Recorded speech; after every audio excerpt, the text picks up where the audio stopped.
वळसंगचे सहाय्यक पोलीस निरीक्षक अनिल सनगले यांनी एक अभिनव अशी कामगिरी केली असून या कामगिरी अंतर्गत त्यांनी 24 तासातच 19 लाखांचा चोरीला गेलेला बलकर मिळवून देण्यामध्ये यश आले। दिनांक 28/8/2024 रोजी अपरात्री 1:30च्या सुमारास अल्ट्राटेक कंपनीच्या कॉर्नरजवळ एका 19 लाख रुपयांच्या बलकरला 4 अनोळखी इसमांनी 2 मोटारसायकलवरून पाठलाग करून तो चोरून नेला।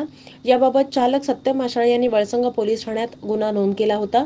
गुन्ह्याची दखल घेऊन वळसंग पोलीस ठाण्याचे प्रभारी अधिकारी अनिल सनगले यांनी ही हकीकत पोलीस अधीक्षक सोलापूर ग्रामीण यांना कळवली आणि सूचनेनुसार पथक नेमून सदरचा बलकर शोधण्यासाठी पथक तयार करण्यात आलं। या शोधासाठी पोलीस उपनिरीक्षक सागर पाटील यांनी साक्षीदार आणि संशयित इसमांकडे तपास केला। तांत्रिक विश्लेषणाच्या आधारे शास्त्रीनगर, रायचूर, राज्य कर्नाटक येथे जाऊन शोध घेऊन 24 तासाच्या आत तो जप्त करण्यात आला। या प्रकरणी आरोपी निष्पन्न करण्यात आलेले असून पुढील तपास पोलीस उपनिरीक्षक सागर पाटील करत आहेत।